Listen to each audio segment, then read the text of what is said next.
Shot taken, and a stop again by Torres. Still working here, and that's the game.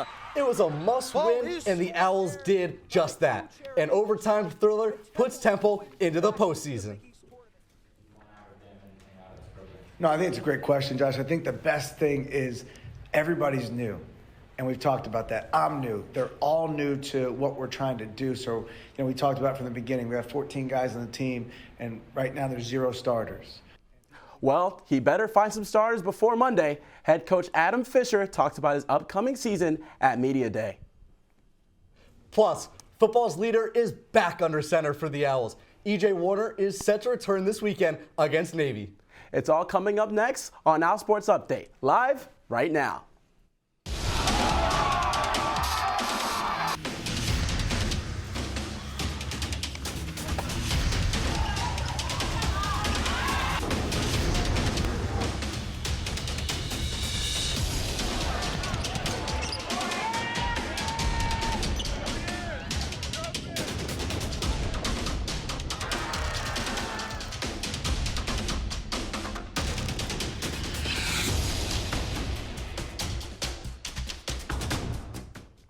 Hello, everyone, and welcome to this week's edition of OwlSports Update. This is Michael Mirville, and I'm Danny Podolsky. Football has a QB back. Soccer makes a playoff push, and men's and women's basketball are just a few days away from a new season. But first, the field hockey team is into the postseason, and every Big East playoff team is coming to town for the party. Getting that playoff spot wasn't easy. This one at Quinnipiac in Connecticut. The Owls put their first point on the board by a shot through the middle by Devin Kinzel. This was Kinzel's 3rd goal this season. Now tied at 1 apiece in the 4th now. Through the penalty corner for Temple, Kinzel gets her 2nd goal in a row. This came from an assist by Tess Muller and Caitlin Amsden. The Bobcats just couldn't go away. Now tied at 2 in overtime, Marissa Schulenberg puts Temple over the edge to get a spot in the Big East tournament thanks to a game-winning goal. The Owls win the game in sudden death, 3-2. It's their 5th win in 6 games. Before previewing the playoffs, let's look at the final standings. The Liberty Flames burned all their conference opponents. They finished atop the Big East. Old Dominion went 6-1 in conference play. That puts them 2nd in the conference. Your Temple Owls, they came on strong late. Their 4-3 record earns them the 3rd spot. Villanova also went 4-3, while Providence, Quinnipiac, UConn, and Georgetown all failed to qualify for the playoffs. To talk more about the field hockey nail-biter, we have OwlSports Update's Owen Hill live in the studio set. Hey, Owen. Hey, Michael. That overtime goal against Quinnipiac was the difference between a postseason and the end of a season. And now that the Owls are in the postseason, there's more good news as Temple is the host school. Ready here for the penalty corner. Ball put in play. Shot taken, and a stop again. With an overtime win over Quinnipiac, And that's the game. the Owls clinch a Big East tournament spot for the 4th year in a row. This year, the tournament is held right here in Philadelphia. Going back to the Big East tournament. Yeah, there was nothing the Bobcats can do on that. Torres had a great save out the deflection. So I feel like it's very exciting at our own home field. Like, it's our own atmosphere, our own environment, with our own TSC, so like our own fans. Everyone's going to be there. So we're very excited about that, and especially like we want to win that ring on our own field this year. The Owls finished their regular season with a record of 11-7. Temple is the number 3 seed and will face off against number 2 Old Dominion, a team they lost to in the regular season. Even though this is the 4th consecutive year the Owls have qualified for the tournament, Temple has never made it past the first round. However, the Owls have won 5 out of their last 6, closing out the regular season strong. Our final score for today's game is Temple. Coach Michelle Vatisse has led Temple to the tournament in all 3 years of her coaching and has home field advantage working in her favor this year. Well, firstly, to make the playoff tournament is such an honor. It's a real challenge. There's a ton of great talent in our conference, and only allowing 4 teams the opportunity to go on and kind of keep dancing is tough. Temple is playing here at Howard Field on Friday, November 3rd at 4 p.m. The Owls are looking to get its revenge against the Monarchs. To kick off the tournament, number 1 Liberty takes on number 4 Villanova at 1 p.m. The last time these two faced off, Liberty won easily 6-0. At 4 p.m., number 2 Old Dominion faces off against number 3 Temple in front of the home crowd. Last time both teams met, Old Dominion got the win, 1-0. Temple, by the way, is ranked in the latest national poll at number 24, but Liberty is the clear favorite to win this tournament. They're currently 16-1 and ranked 6th in the entire country. The Flames are the defending conference champs as well. Last season, they ended up losing in the first round of the NCAAs to second-ranked Maryland. The semifinal winners will play for the title on Sunday with an automatic NCAA bid on the line. That's it for me from the studio set. Guys, back to you at the news desk. Thanks, Owen. While field hockey is ready for the postseason, a different team is just about to get its regular season underway. Men's basketball opens up its season this Monday as they prepare for the start of the Adam Fisher era. I think it's been good. A lot of new faces, but we coming together as a unit, and everybody's like playing a significant role and just embracing that challenge because we know we're a new group, but we know that in order to win, we all gotta get connected. So it's been fun. We're ready to go. These guys have seen a lot of Temple versus Temple in practice. They're gearing up, excited for the season, and it's a lot of new faces. I think the fans and our alums are really going to enjoy meeting some of our newer guys. We've got a lot of personalities on the team, so we're excited to see it come together with the guys that stayed. You watch a lot of film in a short amount of time, so that's something that we spent a lot of time trying to learn everybody's game, guys that stayed, guys that left. And I said to them, you need some work to do, and here's our plan for you. So everybody's new. And we've talked about that. I'm new. They're all new to what we're trying to do. So, we talked about from the beginning, we have 14 guys on the team, and right now there's 0 starters. And people think that's a little bit silly to say, but it's the truth. We wanted 14 guys coming out, learning our system, learning what our terminology is. That's such a big thing that we've spent a lot of time on. After Aaron McKee was let go, lots of Temple's players decided to transfer elsewhere. The team responded. They added lots of new talent from the portal. One sharpshooter in particular looks to play a key role for the team this season. OwlSports updates, Jay Matthews II has more. Even the most diehard men's basketball fan might need a roster at the start of the season. A new head coach leading a roster with more new names than most fans might ever be used to. One of the fresh faces is senior Matteo Piccarelli, a transfer from UMBC. He is originally from Italy and averaged 10 points a game last season for the Retrievers. They're Temple basketball players to us. They've been great. They got great personalities. They've been great leaders. Piccarelli's decision to attend Temple was not just about basketball. For the 6'2 guard, it was a business decision. I wanted to get a master's in business administration, and UMBC didn't have a business school. Piccarelli will be a key point this season for the Temple Owls men's basketball team. He hopes to bring excitement, energy, and also the winner's mindset when it comes to Temple's men's basketball. As older guys, we have that duty to kind of help the younger guys. And there are plenty of them. 7 of 14 players are underclassmen. As Piccarelli prepares for the upcoming season, he continues to work on understanding the American version of basketball. This comes after playing on the Italian national U16 and U18 team at the European Championships. Piccarelli and the Owls will take on Maryland Eastern Shore on Monday in the Owls home opener. Reporting for OwlSports Update, I am Jay Matthews II. The Owls will face Maryland Eastern Shore on Monday right here at the Liacouras Center for their home opener.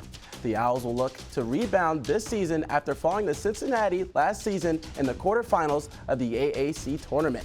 In this matchup, the Hawks and Owls both averaged about 69 points per game last season. But the Temple players who were on the team last year must remember falling to the Hawks in a huge upset, 86-78. That was this first loss in what was a tough season for Temple. Tip-off is on Monday at 7:30. We're up against our first break of the show, but stay right here. When we return, Inside the Nest reporter Hayden Bandel will join us on the set to talk Owls football as the team prepares to face Navy this weekend. OwlSports Update will be back in just 90 seconds.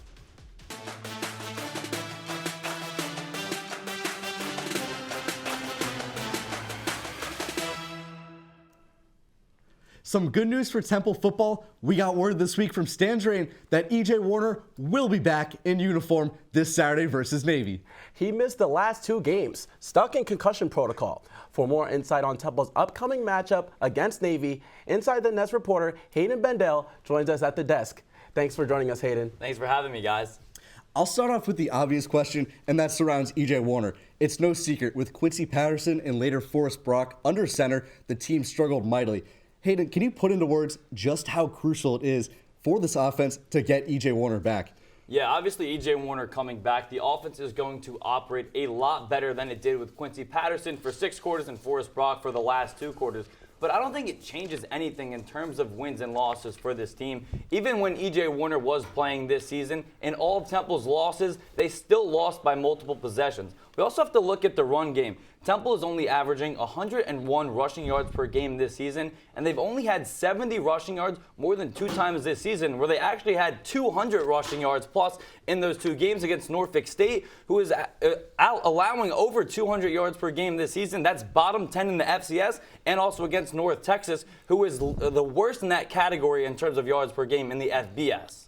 Well, let's talk more about that run game. Obviously, Navy is a team that loves to run the ball. And on the contrary, Temple is one of the worst run defenses in all of college football, allowing more than 200 yards per game. What can this Owls defense do to offset this Navy run attack? I think they're going to have to get them off the field as much as possible. Temple's offense last year against Navy possessed the ball for under 23 minutes. That's the only time in the Stan Drayton era that has happened. And Stan Drayton was not even coaching that game against Navy last year.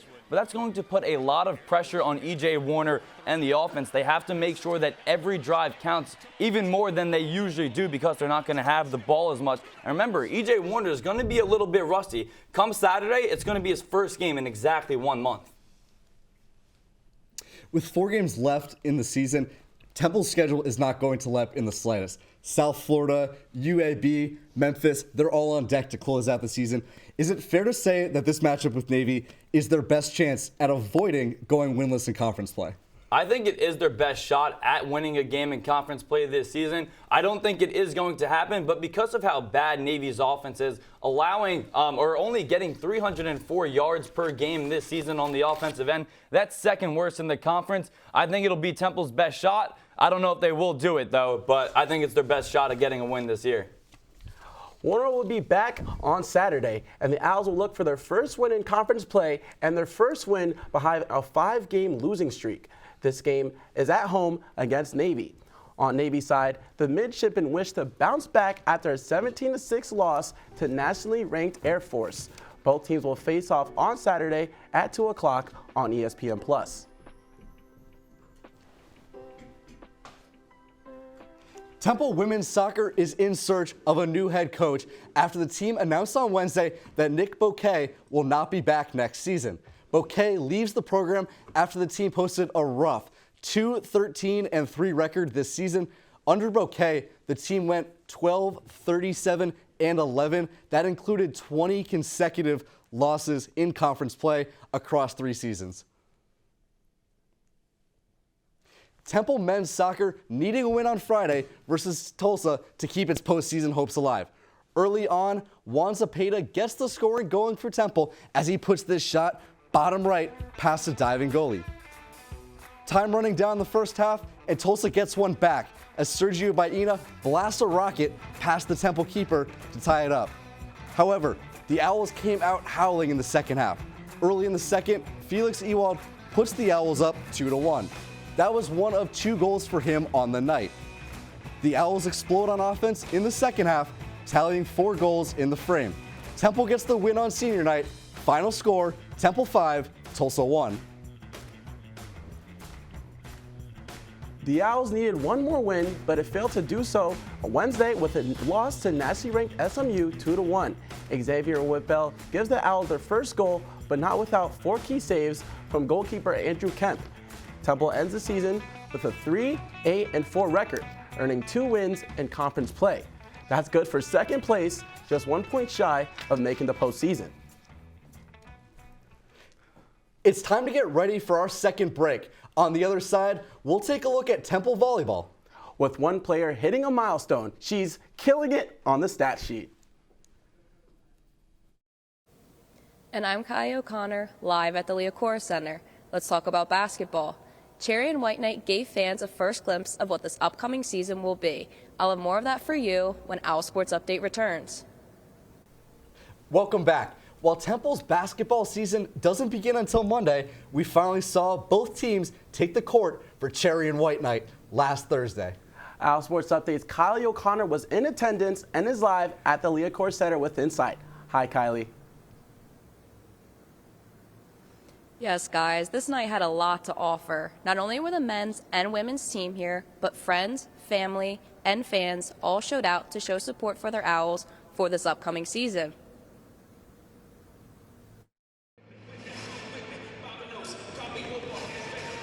It's one night to party, sing, and dance. No refs, whistles, wins or losses. It's Cherry and White Knight for Temple basketball. A night for fans to welcome in a new basketball season. It's the official start to a new season with some new coaches, a ton of new players, and new expectations. There were friends, family, and fans in the stands to show their love and support, along with their cheerleaders and the dance team. Different mini games took place, along with raffles and half-court shots. It's great. It's great. A lot of students came out. I'm glad a lot of them came out to support us. I'm excited for November 6th. Hopefully they come out again and support us for the first game of the season. It was not only an exciting night, but a family night. New men's coach Adam Fisher brought in a few family members to share the night with. With the men's and women's team looking a bit different this year, they're hoping to use this event as fuel going into the start of the season. I'm looking forward to winning and having a hell of a season with my teammates. With some new additions to both the teams this season, both the men's and women's teams are looking forward to their upcoming season. You can catch both games right here at the Liacouras Center playing back-to-back on Monday, November 6th. With attendance at games being generally low this past season, this event was the perfect way to build excitement and tease what the 2023-2024 basketball season could look like this upcoming season.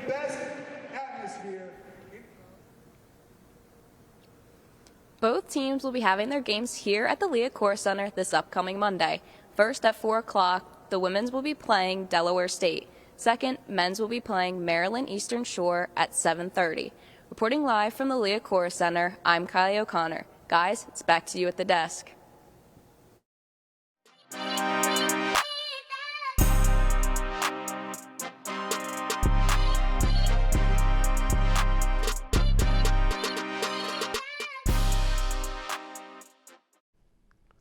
Cherry and White Knight not only highlighted the men's side of basketball, but the women hoopers as well.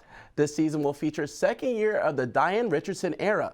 Much like the men's team, about half of the roster is new. If you remember, the Owls played shorthanded for about a month last February when several players were dismissed from the team.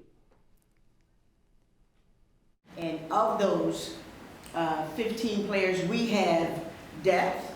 We have filled the holes with our post players, and we've got some impact players coming in as well. So you'll see a different Temple team this year. It's one that we wanted last year, where we would play at pace, so a fast pace, up tempo. You'll see that we'll put pressure on teams, so we're going to press like we wanted to in the first place, and then we're going to be really precision-wise with our execution. So we're going to play at pace with precision, and we're going to pressure the heck out of it. It was tough last year just having us 8, but I think just pushing through, and like now we're just more conditioned as well. Like it was really just it was good for us to kind of go through that adversity, but now it's better for us that we do have a full roster. That season opener on Monday is against Del State at 4. A few matches to have marked on your calendar. The Owls are in for a test on the 15th as they head south to face the 12th-ranked Rebels of Ole Miss. On the 19th, the team heads to the Burbs to take on the Wildcats of Villanova. Conference play begins with a matchup against UTSA on December 30th. Now on to volleyball. Temple took on Rice at Houston to start the home stretch of their final matches of the season. Temple struggled to get it going the entire bout, despite hints of hope from key kills in both the first and second sets. Rice bested Temple in all major statistics throughout the match. One bright spot came from the tip-in from Taylor Davenport, who led the Owls in kills with 7. Temple never came on top in any sets, and Rice sweeps 3-0. History was made last Friday with volleyball's own Taylor Davenport. She becomes the 22nd player in Temple history to reach 1,000 kills. That's good news. On the downside, Temple lost both ends of the Texas doubleheader. First on Friday, a loss to North Texas 3-2. Davenport led the Owls in kills, finishing the match with 15. Then on Sunday, we talked about the shutout loss to Rice. Temple starts a 4-match homestand this week versus South Florida. It's truly been incredible to watch Davenport all season. Congrats to her on reaching that milestone, 1,000 kills. We're up against our final break of the show, but stay right here. When we return, Danny and I will do our signature segment, Prime Picks. Don't go anywhere. Welcome back. It's that time for our favorite segment of the show, Prime Picks. Danny and I will each highlight a player who stood out this week before deciding on our own top player of the week. I'm going to get the ball rolling, going for field hockey.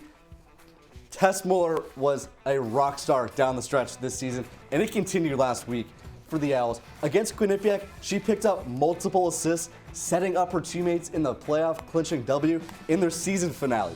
She scored the only goal against Lafayette. Muller also burned a set of Leopard defenders. She has been a rock star all season. With the Big East tournament coming up, if she can continue to play at this level, it will go a long way for the Owls. Well, moving on to my athlete, I have to announce that we have our first two-time pick of our segment with men's soccer's own Felix Ewald. Now, Danny, I know you picked Ewald a few weeks ago, but it's hard to look away from his backpack-like carrying across all boards for the Owls. Now, listen to this. Ewald leads the team in points, goals, assists, and shots this season. In last week's dominant 5-1 win against Tulsa, Ewald was the only Owl to score more than once with 2 goals. This rebuilding Owls team can't help but look positively at Ewald for seasons to come. Yeah, that's a solid pick, as always. Special shout out to Felix Ewald. He's now our first 2-time candidate on Prime Picks.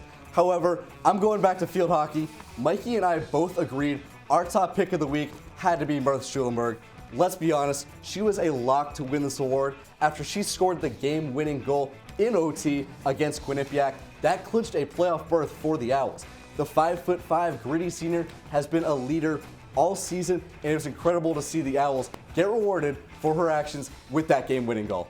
Yeah, it was definitely amazing to see. The 4-year Temple forward is an Owl through and through, and she is top 5 on the team with goals. Schulenberg has ice in her veins, and believe it or not, this is her second game-winning goal of the season, with her first being early in the year in a 2-1 nail-biter at Lehigh.